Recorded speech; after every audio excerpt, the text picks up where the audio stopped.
First contact gone wrong. The stars had always called to humanity. For centuries, we gazed upward with wonder, dreaming of what might lie beyond our reach. When we finally broke the chains of our gravity well and began to stretch outward, first to Mars, then to the outer planets, and eventually to the nearest stars, we did so with hope and curiosity burning in our hearts. By 2189, human colony ships had established outposts in 12 star systems. The Proxima Centauri settlement was approaching its 50th year, a thriving metropolis of 3 million souls. The Europa and Titan domes housed another 7 million between them. Humanity was expanding, slowly but surely, into the vast emptiness of space. It was the Deep Space Survey vessel UES Magellan that made first contact. Captain Soren Nakamura stood on the bridge, heart pounding in his chest, as the massive alien vessel appeared on their sensors. It had been traveling at sublight speeds, seemingly unconcerned about detection. The alien ship was vast, nearly 2 kilometers in length, and constructed from a material that seemed to absorb rather than reflect light, giving it the appearance of a void moving against the backdrop of stars. "Are they responding to our hails?" Nakamura asked, his voice steady despite the tension coursing through his body. "Yes, Captain," Communications Officer Lin replied, her fingers dancing across her console. "They're transmitting something. The computer is working on translation." That first conversation between species was halting, filled with misunderstandings and awkward pauses, but it was peaceful. The aliens called themselves the Voidborn, a name that seemed aptly chosen given their appearance and technology. They claimed to be representatives of a vast interstellar empire comprising hundreds of worlds and dozens of species.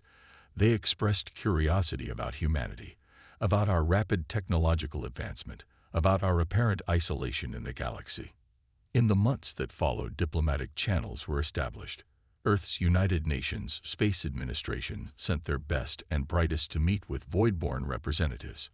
They learned that the galaxy was more populous than humanity had ever imagined, with civilizations spanning thousands of light years, connected by technologies that humans were only beginning to comprehend. The Magellan discovery, as it came to be known, changed everything. Humanity's perspective shifted overnight. We were no longer alone in the universe, no longer the pinnacle of intelligence. We were newcomers, infants taking our first steps into a community of ancient civilizations. The Voidborn seemed amenable to sharing certain technologies, more efficient propulsion systems, enhanced communications arrays, medical technologies that could extend human lifespans by decades. In return, they expressed interest in human art, music, and literature. They seemed particularly fascinated by human emotions, by our capacity for both love and violence, creativity and destruction. "They're studying us," Admiral James Chen told the UNSA Security Council 6 months after first contact. "Like we'd study a new species of primate. They're curious, but that doesn't mean they see us as equals." His warnings were noted but largely dismissed. The opportunity for advancement was too great, the potential benefits too numerous. A joint research colony was established in the Epsilon Eridani system, near the edge of what the Voidborn claimed as their territory. The colony, named Harmony, was to be a place where humans and Voidborn could work together, learning from one another. For 2 years, Harmony thrived. 3,000 humans and approximately 700 Voidborn lived and worked together. Scientific breakthroughs occurred almost weekly. Human scientists gained insights into physics that would have taken centuries to discover independently. Voidborn scholars immersed themselves in human culture, learning our languages, studying our history. But beneath the surface, tensions were building. The Voidborn hierarchy was complex, with castes and social structures that humans struggled to understand. What appeared to humans as casual conversations could be perceived as grave insults by certain Voidborn castes. What humans viewed as reasonable requests for clarification, the Voidborn sometimes interpreted as challenges to their authority. Cultural misunderstandings led to diplomatic incidents, minor at first, A human scientist using the wrong honorific when addressing a void-born elder, a void-born refusing to share meals with human colleagues, but growing more serious over time. They don't think like us. Dr. Eliza Washington, Harmony's lead synopsychologist, reported. Their value systems are fundamentally different. What we consider sacred, they might view as trivial, and vice versa. Of the 27 humans aboard the outpost, only one survived. Dr. Marcus Chen, who had been outside the station on a routine maintenance check when the attack began, managed to hide in an escape pod. He recorded everything he could see through the pod's external cameras before launching himself toward the main colony on Proxima. When the footage reached Earth 3 weeks later, the reaction was immediate and visceral. Humanity had experienced tragedies before: natural disasters, terrorist attacks, even the occasional accident in space. But this was different. This was the first human child to die at the hands of an alien species. The image of little Ileana Reyes, her face frozen in an expression of terror in her final moments, became a symbol. News outlets broadcast the footage continuously. Politicians gave impassioned speeches about the innocence that had been violated. Military leaders spoke in hushed tones about appropriate responses. The Void-born Central Authority denied involvement, claiming the Void Heralds were radicals, criminals by their own laws. They offered condolences, promised to hunt down those responsible, even suggested reparations. But it was too late. Humanity's collective grief had already crystallized into something harder, something colder, something that would shake the foundations of the galaxy. In the orbital headquarters of Earth's Defense Forces, Admiral Helena Chen, sister of the sole survivor of the Proxima incident, stared at the image of her niece that hung on her office wall. They had no idea what they were doing, she whispered to the empty room. No idea what they were about to unleash. The wrath unleashed. The day after the Proxima footage reached Earth, the United Nations convened an emergency session. For the first time in human history, every nation, every faction, every political entity on Earth stood united.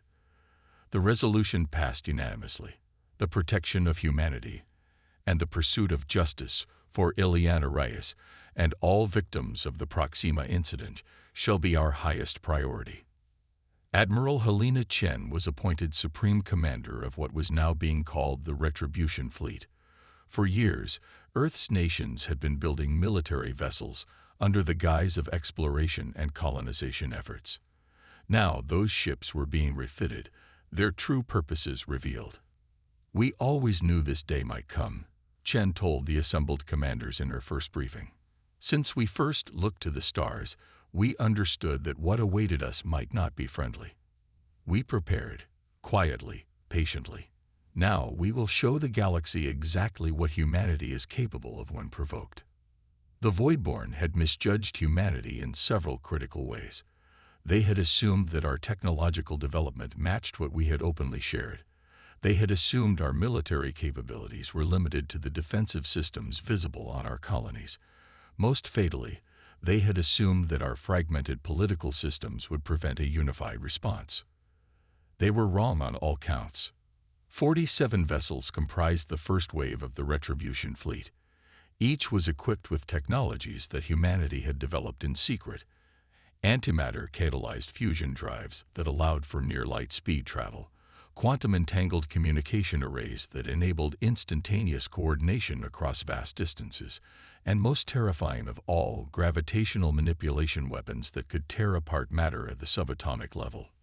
"We are not seeking to annihilate the Voidborn," Chen announced in a transmission broadcast on all frequencies, in all languages known to be used by spacefaring civilizations. "We seek only those responsible for the murder of our child. Surrender them, and we will depart in peace. Resist, and you will learn why. Throughout our violent history, the most dangerous force on Earth has always been a parent protecting their child." The Voidborn Central Authority, believing their technological superiority would prevail, chose to protect their radical faction rather than surrender them. It was a miscalculation that would cost them dearly.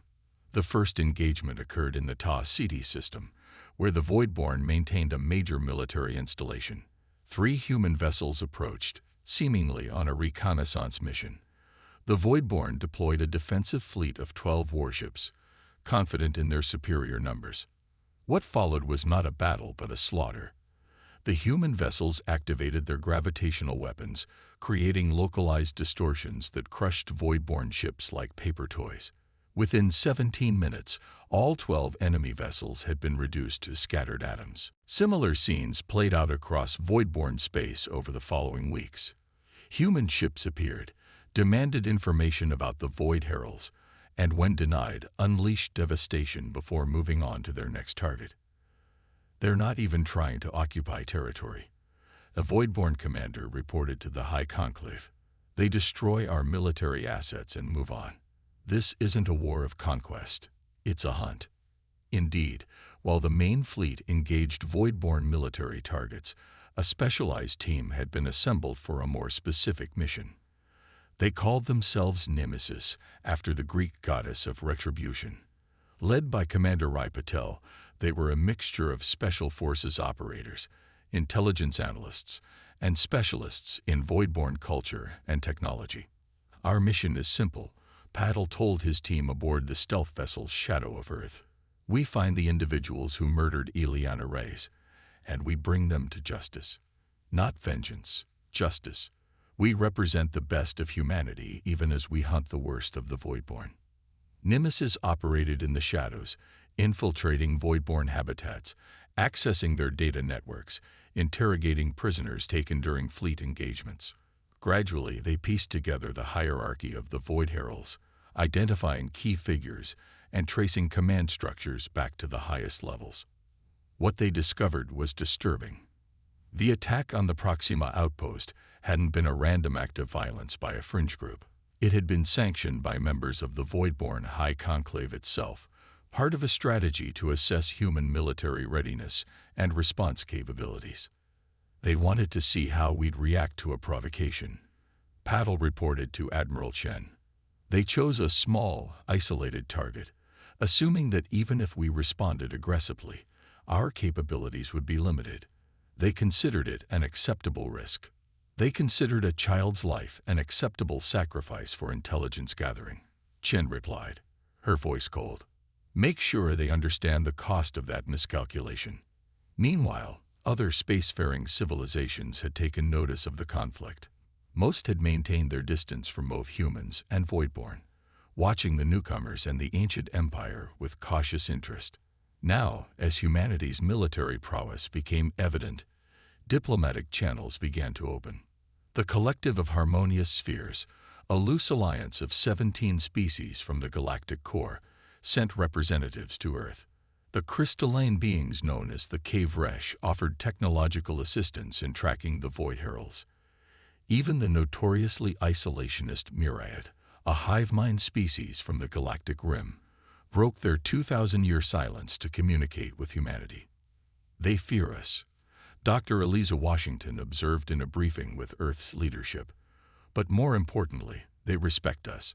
They see that we are not merely violent. We are precisely violent. We target only those who have wronged us. That calculated restraint, coupled with our obvious military capability, makes us valuable potential allies. 3 months into what was now being called the Retribution Campaign, the Voidborn High Conclave requested a ceasefire and diplomatic negotiations. By then, nearly a third of their military assets had been destroyed, and several of their core worlds were under blockade by human forces. Admiral Chen agreed to the meeting but made one thing clear. We will speak with your leaders, but our terms remain unchanged. Surrender those responsible for the Proxima incident, or the campaign continues. The meeting took place on a neutral station constructed specifically for the purpose in the Alpha Centauri system. Chen represented humanity, accompanied by a small delegation that included Dr. Washington and Commander Patel. The Voidborn sent 3 High Conclave members, their dark, absorptive forms seeming to bend the light around them. We have underestimated humanity, the senior Conclave member admitted, its voice a harmonious blend of tones that the translation software rendered into eerily perfect English. We acknowledge this error and seek to correct it before further damage is done to both our civilizations. You didn't underestimate humanity, Chen replied.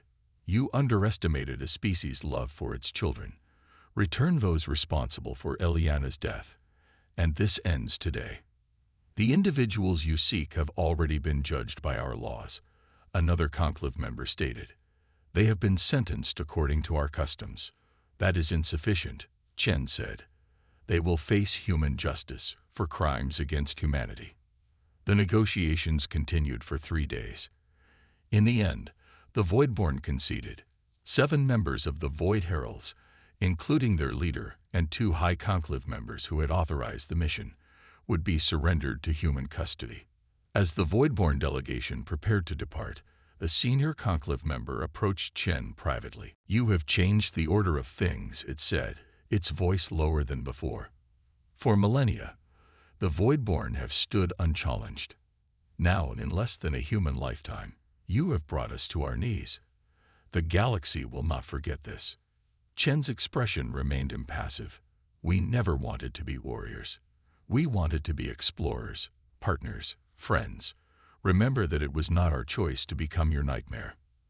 As the Nemesis team prepared for the final phase of their mission, Commander Patel received intelligence that would change everything. The surrendered Void Heralds were decoys. The true perpetrators were being hidden on a secret Voidborn world deep within their territory. They're still playing games, Patel told his team. They think they can sacrifice a few pawns, and will be satisfied.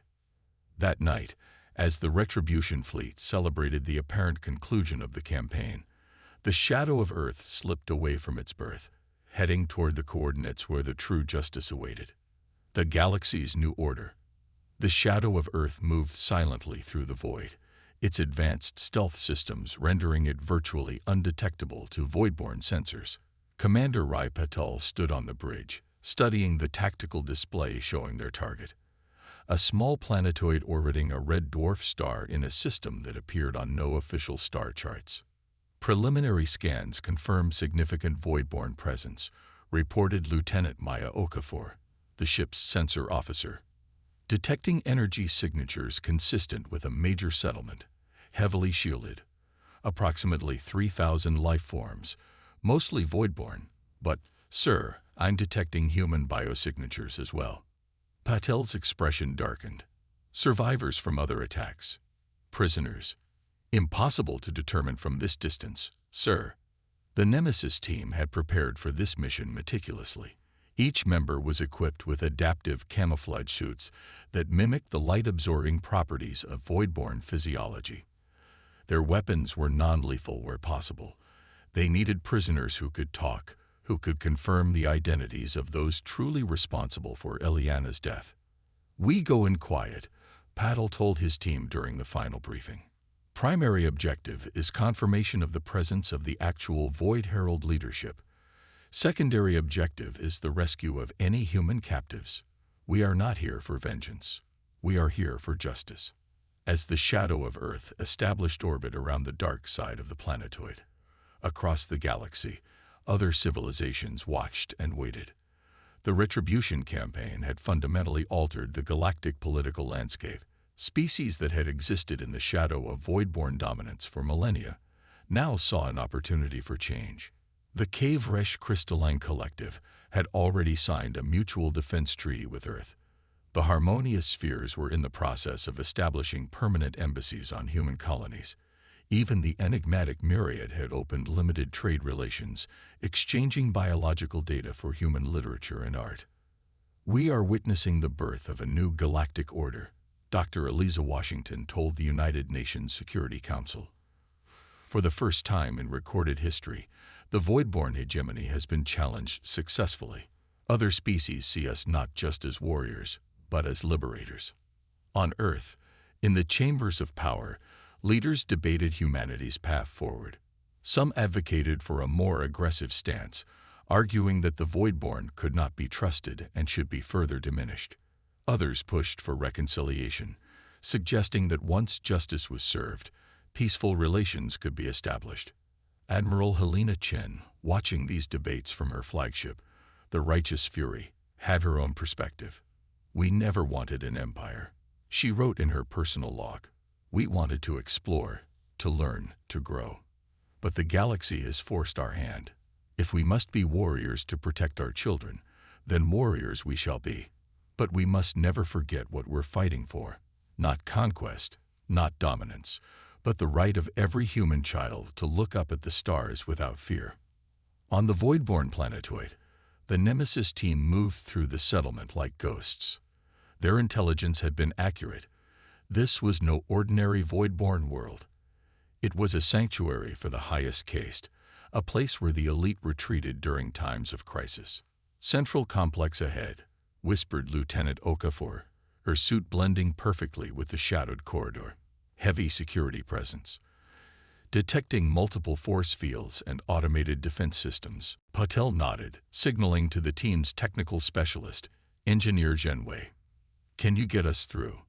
Wei examined his scanner and smiled slightly. "Their security is good, but they still underestimate us. Give me 3 minutes." As promised, Wei deactivated the security systems without triggering alarms. The team proceeded into the central complex, a vast chamber dominated by a holographic display showing the current state of Voidborn space, including the positions of human fleet vessels. "They're tracking us," Paddle realized. "They know exactly where our ships are." "Commander," called Sergeant Jackson, the team's biometric specialist.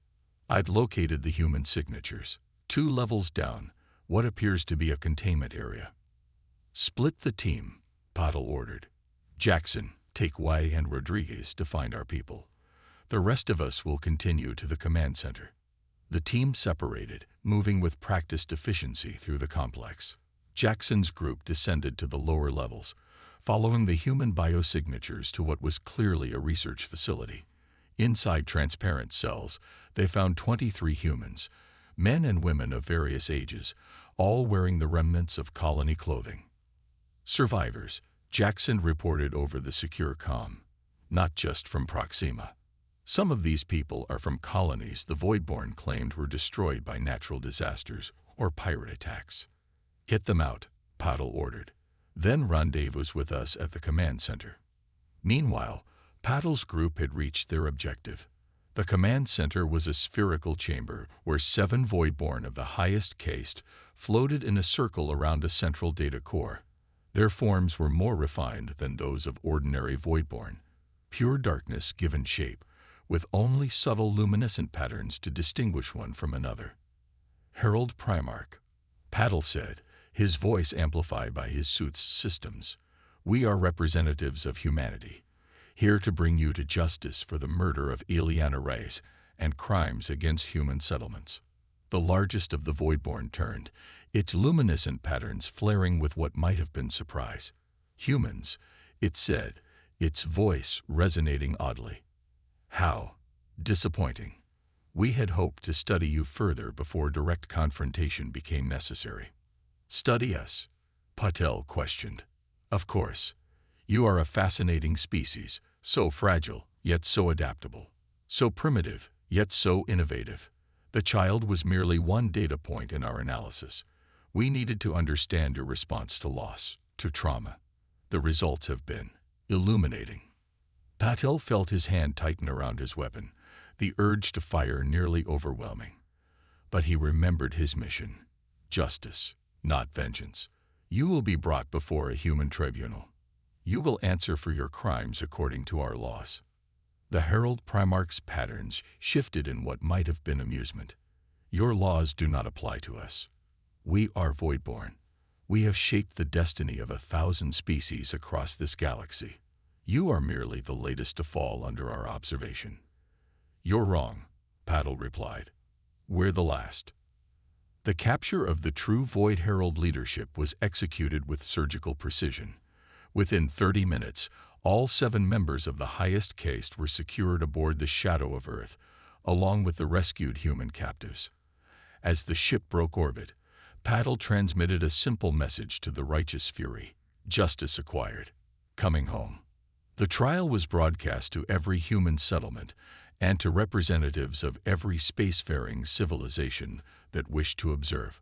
The 7 heralds were charged not only with the murder of Ileana Reyes, but with the attacks on multiple human outposts over the years, attacks that had been disguised as accidents or attributed to other causes. Evidence recovered from the secret facility revealed a systematic program to test human responses, to probe our defenses, to assess our potential as threats or as servants. The Voidborn had been manipulating species in this way for millennia, ensuring their continued dominance of the galaxy. The verdict was unanimous: guilty on all counts. The sentence, however, was unexpected. Rather than execution or lifelong imprisonment, the heralds were sentenced to live among humans. 1 herald sent to each major human colony, under constant supervision, required to learn about humanity firsthand, to understand the species they had so grievously misjudged. Revenge would be easy, Admiral Chen told the tribunal at the sentencing. But it would make us no better than them. Instead, we will teach them what they failed to learn through their observations: the true nature of humanity. Our capacity for justice tempered with mercy.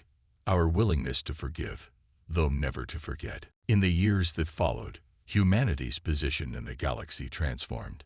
The Proxima Protocols were established, a set of guidelines for first contact and interspecies relations that emphasized respect, transparency, and proportional response to aggression.